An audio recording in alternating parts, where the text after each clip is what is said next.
Hi, everyone. I'm Elissa Slotkin. I'm honored to have the opportunity to speak tonight. It's late, so I promise to be a lot shorter than what you just watched. I won't take it personally if you've never heard of me. I'm the new senator from the great state of Michigan, where I grew up. I've been in public service my entire life because I happened to be in New York City on 9/11 when the Twin Towers came down. Before the smoke cleared, I knew I wanted to make a life in national security. I was recruited by the CIA and did 3 tours in Iraq alongside the military. In between, I worked at the White House under President Bush and President Obama, 2 very different leaders who both believed that America is exceptional. You can find that same sense of patriotism here in Wyandotte, Michigan, where I'm speaking from tonight. It's a working-class town just south of Detroit. President Trump and I both won here in November. It might not seem like it, but plenty of places like this still exist across the United States. Places where people believe that if you work hard and play by the rules, you should do well and your kids should do better. It reminds me of how I grew up. My dad was a lifelong Republican, my mom a lifelong Democrat. But it was never a big deal because we had shared values that were bigger than any one party. We just went through another fraught election season. Americans made it clear that prices are too high and that the government needs to be more responsive to their needs. America wants change, but there's a responsible way to make change and a reckless way.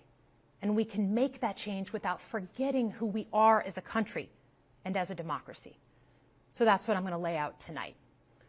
Because whether you're from Wyandotte or Wichita, most Americans share 3 core beliefs: that the middle class is the engine of our country, that strong national security protects us from harm, and that our democracy, no matter how messy, is unparalleled and worth fighting for. Let's start with the economy. Michigan literally invented the middle class, the revolutionary idea that you could work at an auto plant and afford the car you were building. That's the American dream. And in order to expand and protect the middle class, we have to do a few basic things. We need to bring down the price of things we spend the most money on: groceries, housing, healthcare. We need to make more things in America with good-paying union jobs and bring our supply chains back home from places like China. We need to give American businesses the certainty they need to invest and create the jobs of the future. And we need a tax system that's fair for people who don't happen to make $1 billion. Look, the president talked a big game on the economy, but it's always important to read the fine print.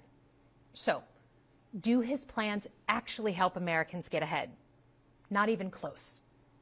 President Trump is trying to deliver an unprecedented giveaway to his billionaire friends. He's on the hunt to find trillions of dollars to pass along to the wealthiest in America. And to do that, he's going to make you pay in every part of your life. Grocery and home prices are going up, not down, and he hasn't laid out a credible plan to deal with either of those. His tariffs on allies like Canada will raise prices on energy, lumber, and cars, and start a trade war that will hurt manufacturing and farmers. Your premiums and prescriptions will cost more because the math on his proposals doesn't work without going after your health care. Meanwhile, for those keeping score, the national debt is going up, not down. And if he's not careful, he could walk us right into a recession. And one more thing. In order to pay for his plan, he could very well come after your retirement, the Social Security, Medicare, and VA benefits you worked your whole life to earn. The president claims he won't, but Elon Musk just called Social Security the biggest Ponzi scheme of all time. While we're on the subject of Elon Musk, is there anyone in America who is comfortable with him and his gang of 20-year-olds using their own computer servers to poke through your tax returns, your health information, and your bank accounts? No oversight, no protections against cyber attack, no guardrails on what they do with your private data. We need a more efficient government. You want to cut waste? I'll help you do it. But change doesn't need to be chaotic or make us less safe. The mindless firing of people who work to protect our nuclear weapons, keep our planes from crashing, and conduct the research that finds the cure for cancer, only to rehire them 2 days later? No CEO in America could do that without being summarily fired. Okay, so we've talked about economic security. How about national security? Let's start with the border. As someone who spent my whole career protecting our homeland, Every country deserves to know who and what is coming across its border. Period. Democrats and Republicans should all be for that. But securing the border without actually fixing our broken immigration system is dealing with the symptom and not the disease. America is a nation of immigrants. We need a functional system keyed to the needs of our economy that allows vetted people to come and work here legally. So I look forward to the president's plan on that. Because here's the thing. Today's world is deeply interconnected.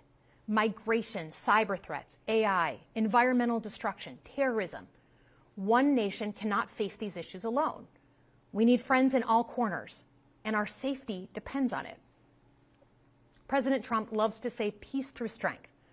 That's actually a line he stole from Ronald Reagan. But let me tell you, after the spectacle that just took place in the Oval Office last week, Reagan must be rolling in his grave. We all want an end to the war in Ukraine, but Reagan understood that true strength required America to combine our military and economic might with moral clarity. And that scene in the Oval Office wasn't just a bad episode of reality TV. It summed up Trump's whole approach to the world. He believes in cozying up to dictators like Vladimir Putin and kicking our friends like the Canadians in the teeth. He sees American leadership as merely a series of real estate transactions. As a Cold War kid, I'm thankful it was Reagan and not Trump in office in the 1980s. Trump would have lost us the Cold War. Donald Trump's actions suggest that in his heart, he doesn't believe we're an exceptional nation. He clearly doesn't think we should lead the world. Look, America is not perfect, but I stand with the majority of Americans who believe we are still exceptional, unparalleled. And I would rather have American leadership over Chinese or Russian leadership any day of the week. Because for generations, America has offered something better. Our security and our prosperity, yes, but our democracy, our very system of government, has been the aspiration of the world. And right now, it's at risk. It's at risk when the president decides you can pick and choose what rules you want to follow, when he ignores court orders and the Constitution itself, or when elected leaders stand by and just let it happen. But it's also at risk when the president pits Americans against each other, when he demonizes those who are different and tells certain people they shouldn't be included.